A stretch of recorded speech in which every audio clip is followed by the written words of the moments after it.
Análisis, ya están justamente con nosotros nuestros panelistas de jueves, don Carlos Ominami, presidente de Chile 21, y don Rodrigo Villa, director del área Política y Sociedad Civil de Libertad y Desarrollo y director del Centro de Educación Ciudadana de la Universidad San Sebastián, pero además fue ex subsecretario del Interior en el gobierno de Sebastián Piñera. Lo quiero poner ahí porque hay temas de agenda que son importantes de profundizar, porque tener esa experiencia no es poca cosa. Buenos días, ¿cómo les va? Muy bien. ¿Bien? ¿Sí? Llenos de ánimo. Llenos de ánimo, bueno. acercándose a tomar Yo vacaciones. Yo estoy en las últimas, gateando. Increíble ese efecto mental que se genera cuando uno va acercándose a las vacaciones, siente que no va a llegar. Exacto, no va a llegar. Exacto. Oye, ayer tuvimos novedades con respecto a lo del tren de Aragua, los piratas de Aragua, una célula de ellos, pero caen 6 de sus integrantes, no cualquiera, al parecer cabecillas, y uno vinculado al crimen de Ronald Ojeda. Eso se resaltó porque se complementa con una detención que había ocurrido en Estados Unidos, 2 más en Colombia, y que además vinculan a Diosdado Cabello, el gobierno venezolano, con esto, donde dice un testigo clave de la investigación, le dice al canal Chilevisión que, o más bien tiene acceso al canal Chilevisión, a esto que dice que Diosdado Cabello ordenó a los cabecillas del tren de Aragua que asesinaran a Ronald Ojeda, que era un opositor activo al régimen. Rodrigo Villa, su mirada con respecto a esto, y luego Carlos Ominami. Sí, yo creo que uno que muchas veces es demasiado crítico en términos de lo que está pasando en seguridad, también tiene que reconocer el efecto positivo del trabajo integrado que lideró el Ministerio Público. Creo que la operación de inteligencia e investigación que se hizo, esto ya lleva más de un año, sí, ¿no es cierto? Es de envergadura. Con un silencio y una reserva ejemplar. Aquí no hubo filtraciones que afectaran. Que aprendan varios que filtran, que esto es esencial el silencio, con más de 4 instituciones de distinta naturaleza, el propio Ministerio, Carabineros, Investigaciones, la PDI, con una coordinación internacional nunca antes vista. Yo creo que esta es de la segunda o tercera operación donde actúan simultáneamente desde Colombia. Los de Estados Unidos tiene una expresión distinta, pero el efecto es el mismo, así que no le quito mérito, con la reserva de Interpol y todos los organismos internacionales. Entonces, primero felicitar al Ministerio Público, felicitar a las policías, a Gendarmería y a todos los que han hecho esto posible. Esta es la única forma de combatir el crimen organizado internacional. ¿Y el vínculo con el gobierno de Maduro? A ver, ¿te sorprendió? No me sorprendió porque se había comentado incluso el propio Ministerio Público, el fiscal Barro lo había dicho en forma genérica, lo que pasa es que ahora hay una declaración, hay una prueba más. Nunca pensé que el segundo hombre más poderoso de Venezuela estuviera directamente involucrado. ¿Nunca lo pensó? No, que él estuviera directamente involucrado, subrayo la palabra directamente. En estos casos muchas veces se usan caminos de terceros y cuartos, pero la verdad es que la declaración apunta directamente al segundo hombre más fuerte. Esto quiere decir, ¿ya? Y ahora, después de haber felicitado al gobierno, al Ministerio Público, a todos los que corresponda, esto quiere decir, ¿no es cierto?, que el gobierno tiene que tomar una decisión mucho más firme respecto a Venezuela, porque aquí hubo una operación planificada por el segundo hombre más importante y financiada, ¿no es cierto?, de Venezuela en territorio nacional. Eso es lo que le preguntábamos justamente recién al ex embajador. Es intervenir soberanamente en otro país, y ya estamos hablando ahí de una situación distinta, de máxima de delicadeza, ¿no? Complicado. Carlos Ominami. Mira, yo encuentro doblemente importante lo que se está conversando. Primero, por el hecho, como lo dice Rodrigo, es una acción importante que le da un golpe también significativo a un grupo criminal como el Tren de Aragua. También me parece muy importante que alguien como Rodrigo, que es un experto en estos temas, que es una figura de la oposición, también reconozca que hay un esfuerzo importante, que hay cosas que se han hecho bien. Yo creo que además es muy significativo para la gente que sienta que no hay impunidad, que hay una acción policial que puede ser efectiva, porque aquí lo que está de moda es decir, mire, aquí pasa cualquier cosa, se roban todo el mundo es corrupto, las policías son ineficaces. Yo creo que no, creo que aquí hay un buen ejemplo de cooperación entre las policías, y creo que efectivamente esa es la vía para poder enfrentar los problemas de crimen organizado que están atravesando al conjunto de la región, y en ese sentido hay que reconocer que se globalizan, se internacionalizan más rápidamente los grupos criminales que las propias policías, que las instituciones llamadas a enfrentar el delito. Entonces me parece a mí doblemente importante. Y en el caso de lo de Venezuela, yo pero de la eventual responsabilidad del gobierno venezolano. Ahí es muy importante que eso se acredite, se documente bien. Y si ese es del caso, efectivamente es extremadamente grave, extremadamente grave. Ahora, no hemos yo tenido creo que es una muy situación- importante, yo creo que es muy importante que eso se documente y no sacar conclusiones que sean precipitadas, porque la verdad, cuesta pensar en que haya una combinación, por un lado, de un diseño criminal de ir a matar a alguien y que el segundo del régimen le diga a un señor que acá haga el preso, mira, aquí nosotros estamos detrás de esto. Cuesta creer que las cosas sean tan chabacanas. Sí. O sea, esa mezcla entre Ahora, la hay criminalidad algo- y la chabacanería, habrá que ver, eso es un tema de los tribunales. Pero hay Ahora, algo que que les quiero plantear, que me parece que es importante, bueno, es felicitar, como ustedes dicen, la institucionalidad porque funcionó, porque se sofisticó, porque en la instancia que lidera el fiscal Héctor Barros es un diseño también del fiscal nacional, de decir, pongamos acá, ¿no es cierto?, a grupos especializados de fiscales a poder combatir al crimen organizado. Es en la Fundación ECO. Y eso significa también, ¿no es cierto?, que acá hay un diseño que funcionó y esta sensación de la ciudadanía de, ¿y ahora quién podrá defenderme? Probablemente Amaina.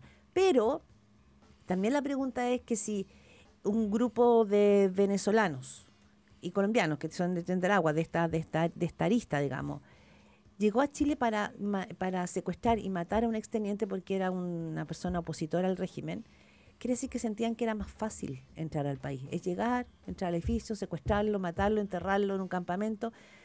Eso es lo que me llama la atención también, como el diagnóstico previo que tenían estas bandas criminales para entrar al país y operar con ese nivel de como de normalidad, ¿no?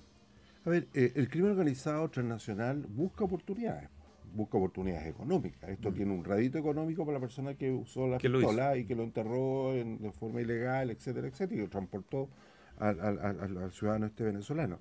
¿tú crees que hay gente ahí que el Tren de Aragua es subcontratado para esos Exacto. efectos? Bueno, lo que dice la declaración de esta persona, que estoy contigo, Carlos, que hay Que se que suman demostrar los lo que fiscales, dice, que suman los fiscales. claro, que dice que son las sospechas originales de la hipótesis, porque el fiscal no tiene sospecha, hipótesis de investigación, es que está involucrado Venezuela. Lo que pasa es que la declaración apunta ya con nombre y apellido de una persona, pero todo esto dice que son recursos del Estado venezolano que fueron utilizados para ejecutar esta acción. Si se demuestra, porque yo estoy de acuerdo contigo que esto es una hipótesis que tiene que madurar y demostrar. Si se demuestra, ¿cuál es la acción que tiene que... La pregunta es, ¿cuál es la acción que tiene que hacer Chile? En mi opinión, orden internacional de arresto del señor responsable de haber utilizado recursos públicos venezolanos, en este caso, para mandar a matar a un ciudadano venezolano en Chile. Eso es lo que corresponde. Chile no puede achicarse. Voy a usar una palabra bastante, ¿cómo se llama?, cotidiana, ¿no es cierto? No puede achicarse frente a la responsabilidad que tiene de perseguir penalmente si se demuestra que existe una relación entre el gobierno venezolano y la orden de asesinar al mayor. Exteniente. Al exteniente. Entonces, eso sería el cierre del círculo, ¿ya? Tiene que ser tan detenidos, pasan el día lunes a formalización, ahí se van a mostrar los antecedentes, vamos a tener más antecedentes, pero si hay una arista que termina en Caracas, eso significa que el gobierno y la justicia china tiene que perseguir a ese responsable, porque ese es el verdadero autor intelectual de la operación. ¿Ah? Entonces, noticia en desarrollo. En desarrollo. De desarrollo. Sí, la ministra Toda lo decía, la ministra Carolina Toda decía como que lo felicitaba a estas instancias, decía, bueno, vamos a ver ahora en la formalización detalles que todavía no conocemos respecto del diseño de lo que fue este secuestro y asesinato del exteniente Ronald Ojeda. ¿Algo más, Carlos Minar, sobre el punto No, yo crimen estoy de organizado? acuerdo, me parece bien y creo bueno partir también entregándole una noticia importante a la gente para que sepa de que hay policías que actúan, que se coordinan, que pueden tener éxito en contra del crimen organizado, que no se las puede salir con la suya impunemente. Y eso me parece a mí una gran noticia Es relevante tranquilizadora. lo que tú dices, porque el fiscal Mario Carrera, que acabó con el primer gran grupo Célula allá en el extremo norte, nos decía que la frase que a él le decían ellos que, comillas, Chile estaba tirado. Es decir, estaba muy fácil entrar, salir, a cometer crímenes, y esto al menos contradice un poco eso, ¿no? Que no es tan fácil. Pasemos al tema previsional. Ayer la CFA entregó su informe. Hay algunos reparos, hay algunas cosas, no es tan contundente, nos decía Luciano Cruzcoque, como para detener el proyecto de ley. hay que hacer las mejoras, se están haciendo y él confía en que incluso la próxima semana pueda salir adelante el proyecto de ley de reforma previsional. Y dijo, ¿y si sale en marzo, qué?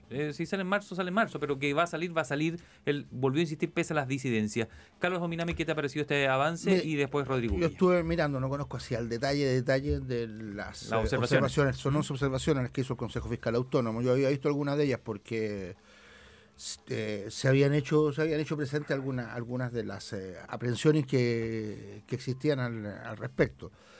Creo que es muy importante que se haya dicho que todas son salvables, todas se pueden enfrentar, para todas ellas hay respuestas, y también que Mario Marcel comprometió también para los próximos días una respuesta que dé y no hacerlo garantía, sería peor, decía la CFE. Claro, que dé garantía de la sostenibilidad del proceso. Yo creo que en eso también hay que tener tranquilidad. Chile tiene problemas de estancamiento, crecimiento, lo hemos dicho en múltiples ocasiones, y creo que a propósito de la campaña presidencial de este año vamos a tener que hacer un debate muy profundo para ver cómo enfrentamos el estancamiento, pero hay que decir que Chile tiene ya desde hace ya mucho tiempo una tradición de responsabilidad fiscal, de solidez de las cuentas fiscales. Creo que Marcel y el Banco Central también dan mucha garantía en ese plano, entonces creo que las cosas se están resolviendo bien. A mí, en el tema previsional, lo que me parece más inquietante es la situación de la Cámara de Diputados. Lo que viene. Lo vengo diciendo hace algunos días. Yo siento que aquí, en este proceso, ahí están involucrados los temas, por cierto, de las pensiones. Si los pensionados van a poder tener aumentos, mejoramientos de estas pensiones que son tan bajas. Con todas sus limitaciones, el proyecto de reforma para las pensiones bajas significa un cambio importante. Una señora que tenga una pensión de 250.000 pesos puede tener un aumento de 80, 100.000 pesos en su pensión. Estamos hablando de un aumento del 30%. Eso es bien significativo. Pero también lo que está por detrás es una cosa mayor, que es la capacidad de acuerdo del sistema político. Sí, eso es lo que Esto sería, si aquí se aprueba en el Senado, yo no tengo ninguna duda que se va a aprobar en el Senado, y si esto pasa a la Cámara de Diputados, hay un debate áspero en la Cámara de Diputados, se rechazan algunas de las disposiciones de la Cámara del informe del Senado, se va a una comisión mixta y esto comienza a enredarse en el mes de marzo. Yo creo que eso sería extremadamente grave desde el punto de vista del funcionamiento del sistema político, y tendría además con toda seguridad otro coletazo evidente, que haría muy difícil respecto de avanzar en el tema de reformas políticas, con lo cual ya estaríamos realmente con un sistema político completamente fracturado e incompetente. Rodrigo, porque el punto ahí es interesante, eso que lo planteaba también aquí Rodrigo Galilea, cuando decía, acá es importante la señal política, porque una señal política, de acuerdo, también es, de alguna manera, no sé cómo lo ves, una señal de gobernabilidad, es decir, de que el próximo gobierno, de que hay instancias donde temas relevantes se pueden aterrizar en acuerdo y que por lo tanto podrían asegurar una cierta gobernabilidad en un sistema político fragmentado. ¿Hay algo de eso? ¿Eso también está en juego? ¿Y qué viabilidad estás viendo toda la reforma previsional? ¿Ha ido como tomando más forma o está más riesgosa? A ver, empiezo por atrás. Ya, dale. Sí. A ver, creo que el país necesita una reforma al sistema. Esto viene discutiendo hace muchos años. Creo que hay ciertos acuerdos técnicos y políticos, el tema del 6%, el tema no al reparto, etc. Una negociación como la que hizo los senadores en la Comisión de Trabajo tiene que tener espacios de reserva para que avance. Cuando hay gente que dice, pero se pasaron 3 meses y no subimos nada. Si hubiéramos sabido día a día lo que pasaba, no llegan al tercer mes. Se produce la bajada de cartas del gobierno con las indicaciones hace 2 lunes atrás o 3 lunes atrás, donde se conoce el contenido. Es un contenido complejo, ¿no es cierto?, donde naturalmente, y también es razonable, no todos tienen por qué estar de acuerdo, ¿ya? Entre otras personas, la propia Evelyn Matei manifestó en su momento, dice, tengo dudas qué impacto económico financiero tiene esto en la realidad del Chile de los próximos años. Son dudas legítimas, ¿ya? Creo que la discusión que se hizo ya abierta en la Comisión de Trabajo es una discusión que contribuye. ¿Me gusta el proyecto como está? No, en lo personal no me gusta. Y si tú me preguntas, yo estoy más en la línea de lo que viene libertad y desarrollo frente a esta materia. Pero bueno, se ha hecho una discusión abierta. Se pidió por parte de todos los agentes que el CFA se pronunciara. Y la respuesta fue contundente. Hay 11 reparos, tienen solución, pero hay reparos. Entonces lo que se espera, y es lo que yo creo que es razonable lo que dijo hoy día Cruz Coque, es que esto se sume ¿no sé? Estos insumos se sumen a la discusión y el ministro Marcel proponga soluciones reales. Él dijo que Y- sí, además entonces, Marcel dijo lo vamos a coger. Entonces eso atenta con el tiempo. Claro. Y hay Sí. que darle madurez. Y ahí cae ahora recién voy a hablar de política, cae para mí la falacia de aquellos que sostienen que tiene que aprobarse ahora porque si no se politiza y presidencializa. Esto Ya. se presidencializó hace 3 semanas atrás. Yo le puedo traer todas las declaraciones del candidato presidente Kass, del candidato presidente Carter, del candidato presidente Kaiser, y así puedo seguir respecto a esta reforma. ¿Ya? Todas apuntando en contra. No, Matei, los cuestionamientos. Porque no hay, que no hay. candidato, No hay. no hay, pero me entienden, ¿no? Y todas apuntando contra Chile Vamos o Matei. Entonces, el argumento de pasar a marzo es que un argumento que se presidencializa es cosa de leer. La persona que dice eso no ha leído los diarios. Ya, no ha leído los diarios porque ya está arriba de la mesa. Pero sí que se gana de que la gente crea que no crea, mostrar de que se hizo un trabajo, ¿no es cierto?, serio, profundo. La respuesta del ministro Marcel, yo no sé cuál va a ser el contenido, pero fue razonable. La ministra dijo, ¿sabe qué? Ya, vamos a presentar los reparos que están planteados por el Sí, centro. Ya planteó una de fiscales. la plazo y Cruzco que por decía eso, buena idea, dijo de 9 a 11 años. Hay otros que dicen, claro, es decir, ¿por qué no se postergan los plazos? Yo he leído ya a varios analistas que dicen, y voy a tocar un punto de fondo, ¿por qué no aprovechamos, no para la generación que está entrando hoy día a cotizar, sino para 5 o 10 años más, ampliar la edad? Es decir, definitivamente subir la mujer de 60 a 65. Ya, pero todos sabemos no, que pero- eso es lo que pasó en Francia cuando se habló de pero la meter ese diferencia- tema en esta discusión. Pero Sí. claro, la diferencia es que lo hicieron para la generación presente. pero igual, Tú lo Rodrigo, puedes hacer para 10 años más. Sí. Cargar el arbolito con No, no, más, pero- con más adorno, No, puede- Carlos, pero esa es la Un gracia adorno de grande, darnos un dice tiempo tú para además, ¿no? discutir más. Más ¿Me de entiendes? fondo. ¿No? Es decir, porque en el fondo esto es un flujo que va creciendo con los años. Si tú, no lo digo a la generación de hoy día, lo digo a la generación de 10 años más. Tú dices, mira, a los que entran al sistema en 10 años más, en vez Pero tú lo meterías en este debate complicado eso mismo. Pero porque eso te quita presión fiscal a 30, 40 años más. Carlos Carlos Minami. Minami. Mire, yo soy partidario de discutir sobre la edad de la jubilación, porque creo que es una ¿Pero en esta cosa pasada o no? En esta bastante pasada. obvia. Yo a esta altura sería bastante cuidadoso con las cosas que se le agregan a este proyecto, porque ya está suficientemente compleja la discusión como para agregarle nuevos elementos.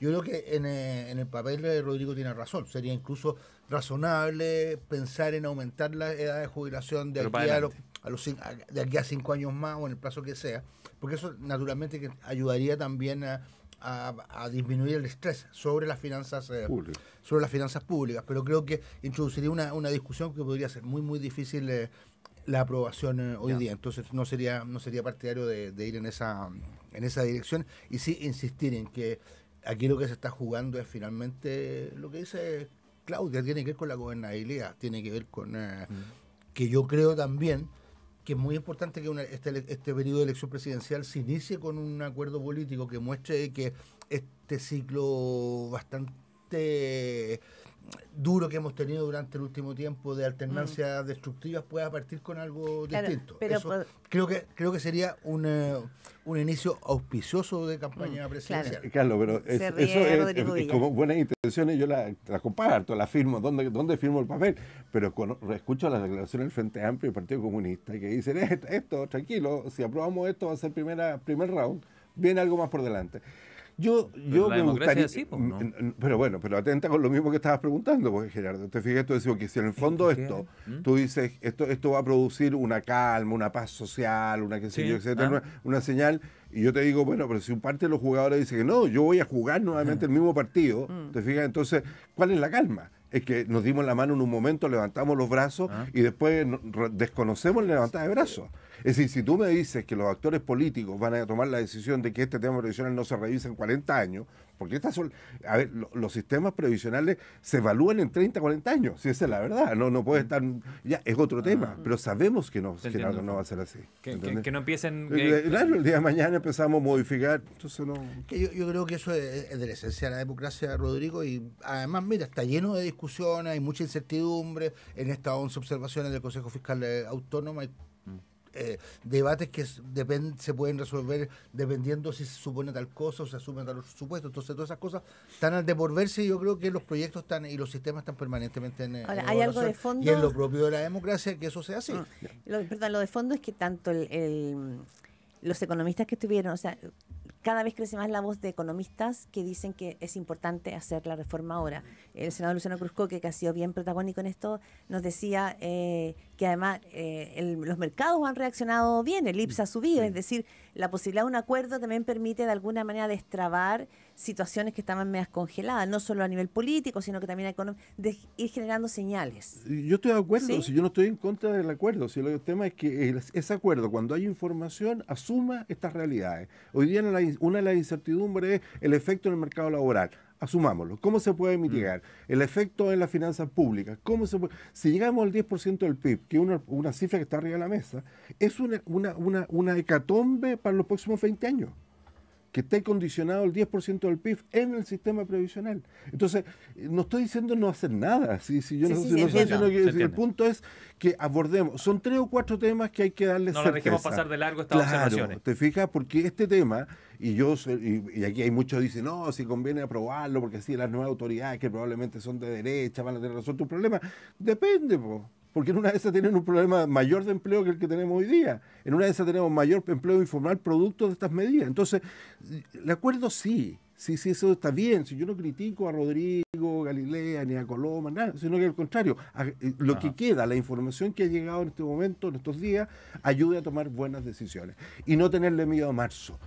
Nosotros tenemos siempre el trauma de marzo, no traslademos el trauma del término de las vacaciones con a lo mejor el inicio de un mes que puede darle mejores soluciones, con mayor reposo a lo que hoy día se está viviendo. Sí, yo concuerdo en eso, porque creo que es razonable también el argumento que dan algunos diputados, que el informe a esta altura creo que tiene 500, 600 páginas. Hay que leerlo, no hay que Entonces, atropellarse para que salga la próxima semana. Ahora es cierto que hay muchas de las cosas que están ahí que ya vienen siendo discusiones que tienen muy largo tiempo, entonces no son temas nuevos, pero la verdad es razonable también que los diputados puedan tener algún tipo de plazo para poder discutir y no darle el argumento para aquellos que quieren echar abajo la reforma de que no tuvieron tiempo y que esa sea una de las justificaciones también para actuar en sentido contrario del acuerdo. Carlos Dominami, Rodrigo Villa, siempre un placer Muchas tenerlos con gracias. nosotros hablando de actualidad.